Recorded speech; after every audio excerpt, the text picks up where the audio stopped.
ಇನ್ನು ಸರ್ಕಾರಕ್ಕೆ ಮಗ್ಗಲ ಮುಳ್ಳಾದಂತ ರಾಜ್ಯ ಗುತ್ತಿಗೆದಾರರ ಸಂಘ ಕಮಿಷನ್ ನಿಲ್ಲಿಸಿ ಬಾಕಿ ಬಿಲ್ ಪಾವತಿಸುವಂತೆ ಎಚ್ಚರಿಕೆ.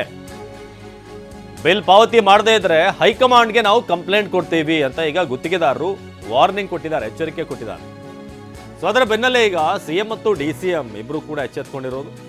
ತರಾತುರಿಯಲ್ಲಿ ಒಂದು ಮೀಟಿಂಗ್ ಅನ್ನ ಕರೆಯಲಾಯಿತು. ಸಿಎಂ ಸಿದ್ದರಾಮಯ್ಯ, ಡಿಕೆ ಶಿವಕುಮಾರ್ ವಿಧಾನಸಭೆಯಲ್ಲಿ ಗುತ್ತಿಗೆದಾರರೊಂದಿಗೆ ಮಾತುಕತೆ ನಡೆಸಿದ್ದಾರೆ. ಡಿಕೆ ಒಂದು ಮೀಟಿಂಗ್ ಕರೆಯಲಾಗಿದೆ. ಈಗ ನಾವು ಇದೇ ರೀತಿ ಮುಂದುವರೆದ್ರೆ ಹೈಕಮಾಂಡ್ ಮುಂದೆ ಹೋಗಬೇಕಾಗುತ್ತೆ, ದೂರು ಕೊಡಬೇಕಾಗುತ್ತೆ.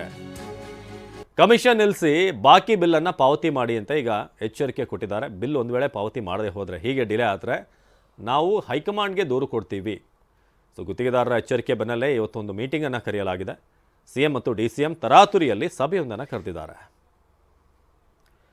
ಪ್ರಸನ್ನ ಈ ಬಗ್ಗೆ ಹೆಚ್ಚಿನ ಮಾಹಿತಿಯನ್ನು ನೀಡ್ತಾರೆ ಎಲ್ಲ ವಿಚಾರಕ್ಕೆ ಸಂಬಂಧಪಟ್ಟ ಹಾಗೆ. ಪ್ರಸನ್ನ, ನಾವೀಗ ಗಮನಿಸ್ತಾ ಇದ್ದೀವಿ, ಒಂದು ಕಡೆ ರಾಜ್ಯಪಾಲರನ್ನ ಬರಮಾಡ್ಕೊಂಡಂಥ ಸಂದರ್ಭ, ಇನ್ನೊಂದು ಕಡೆ ಕೆಂಗಲ್ ಗೇಟ್ನಲ್ಲಿ ಸಿಎಂನವರು ಬರುವಂಥದಕ್ಕೆ ವ್ಯವಸ್ಥೆ. ಫಾರ್ ದ ಫಸ್ಟ್ ಟೈಮ್ ಅನಿಸುತ್ತೆ ಒಂದು ಅಧಿವೇಶನಕ್ಕೆ ವೀಲ್ ಚೇರ್ ಮೂಲಕ ಬರ್ತಿರುವಂಥದ್ದು. ಭಾಳ ಮುಖ್ಯವಾಗಿ ಈ ಕಮಿಷನ್ ವಿಚಾರವಾಗಿ ಇಲ್ಲಿ ಈ ಗುತ್ತಿಗೆದಾರರು ಮಾತಾಡಿರುವಂಥದ್ದು, ಜೊತೆಗೆ ಒಂದು ವೇಳೆ ಕ್ಲಿಯರ್ ಆಗದೆ ಇದ್ರೆ ಕಂಪ್ಲೇಂಟ್ ಹೈಕಮಾಂಡ್ಗೂ ಹೋಗುತ್ತೆ ಅಂತ ಎಚ್ಚರಿಕೆ. ಹೌದು ಅವಿನಾಶ್, ವಿಧಾನಮಂಡಲ ಅಧಿವೇಶನ ಇವತ್ತು ಪ್ರಾರಂಭ ಆಗ್ತಾ ಇದೆ. ಈಗ ತಾನೇ ರಾಜ್ಯಪಾಲರು ಕೂಡ ವಿಧಾನಮಂಡಲ ಅಧಿವೇಶನದ ಉದ್ದೇಶಿಸಿ ಭಾಷಣ ಮಾಡೋದಕ್ಕೆ ಆಗಮಿಸಿದ್ದಾರೆ. ಇದೇ ಸಂದರ್ಭದಲ್ಲಿ ಗುತ್ತಿಗೆದಾರರ ಒಂದು ಎಚ್ಚರಿಕೆ ಕೂಡ ಒಂದು ಸರ್ಕಾರಕ್ಕೆ ಒಂದು ರೀತಿಯಲ್ಲಿ ಮಗ್ಗಲ ಮುಳ್ಳಾಗಿದೆ ಅಂದ್ರೂ ಕೂಡ ತಪ್ಪಾಗ್ಲಿಕ್ಕಿಲ್ಲ. ಸರ್ಕಾರವನ್ನ ಮುಜುಗರಕ್ಕೆ ಈಡು ಮಾಡುವಂತ ಒಂದಷ್ಟು ಪತ್ರಗಳನ್ನ ವಿಧಾನಮಂಡಲ ಅಧಿವೇಶನವನ್ನು ಉದ್ದೇಶಿಸಿ ಭಾಷಣ ಮಾಡುವಂತಹ ಸಂದರ್ಭದಲ್ಲಿ ಗುತ್ತಿಗೆದಾರರು ಸರ್ಕಾರಕ್ಕೆ ಎಚ್ಚರಿಕೆಯನ್ನ ಕೊಟ್ಟಿದ್ದಾರೆ. ರಾಜ್ಯದಲ್ಲಿ ಕಮಿಷನ್ ಹಾವಳಿ ಹೆಚ್ಚಾಗಿದೆ, ಜೊತೆಗೆ ಬಾಕಿ ಬಿಲ್ ಪಾವತಿಗೂ ಕೂಡ ಸರ್ಕಾರ ವಿಳಂಬ ಧೋರಣೆಯನ್ನು ಅನುಸರಿಸ್ತಾ ಇದೆ. ಸುಮಾರು 32,000 ಕೋಟಿಯಷ್ಟು ಬೃಹತ್ ಮೊತ್ತದ ಬಿಲ್ ಅನ್ನ ಪಾವತಿ ಮಾಡುವಂತದ್ದನ್ನ ಸರ್ಕಾರ ಬಾಕಿ ಉಳಿಸಿಕೊಂಡಿದೆ. ಈ ಕಾರಣಕ್ಕೋಸ್ಕರ ತಕ್ಷಣ ಅದನ್ನ ಸಮಸ್ಯೆಯನ್ನ ಬಗೆಹರಿಸದೆ ಹೋದ್ರೆ ನಾವು ಮಲ್ಲಿಕಾರ್ಜುನ್ ಖರ್ಗೆ ಅವರನ್ನ ಮತ್ತು ರಾಹುಲ್ ಗಾಂಧಿ ಅವರನ್ನ ಭೇಟಿ ಮಾಡಿ ದೂರನ್ನ ಸಲ್ಲಿಸಬೇಕಾಗುತ್ತೆ.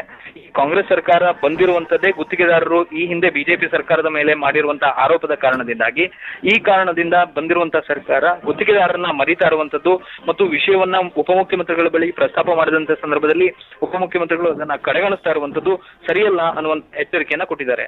ಈಗ ಹೈಕಮಾಂಡ್ ನಾಯಕರ ಭೇಟಿ ಮಾಡ್ತೀವಿ ಎನ್ನುವಂತ ಗುತ್ತಿಗೆದಾರರ ಸಂಘದ ಎಚ್ಚರಿಕೆಯ ಹಿನ್ನೆಲೆಯಲ್ಲಿ ಇವತ್ತು ಮುಖ್ಯಮಂತ್ರಿಗಳು ಮತ್ತು ಉಪಮುಖ್ಯಮಂತ್ರಿಗಳು ಇಬ್ಬರು ಕೂಡ ಗುತ್ತಿಗೆದಾರರ ಸಂಘದ ಸಭೆಯನ್ನ ಕರೆದಿದ್ದಾರೆ.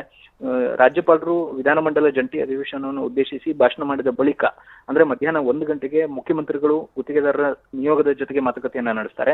ಮಧ್ಯಾಹ್ನ 3 ಗಂಟೆಗೆ ಗುತ್ತಿಗೆದಾರರ ಸಂಘದ ಜೊತೆಗೆ ಉಪಮುಖ್ಯಮಂತ್ರಿಗಳು ಸಭೆ ನಡೆಸುವಂತದ್ದು ಇದೀಗ ಸಮಯ ನಿಗದಿಯಾಗಿದೆ. ಅಲ್ಲಿಯೂ ಕೂಡ ಒಂದಷ್ಟು ಜಟಾಪಟಿ ನಡೆಯುವಂತ ಸಾಧ್ಯತೆ ಇದೆ.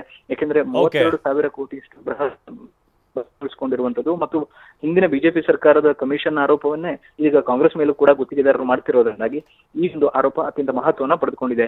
ಅವಿನಾಶ್, ಓಕೆ, ಧನ್ಯವಾದ ಪ್ರಸನ್ನ.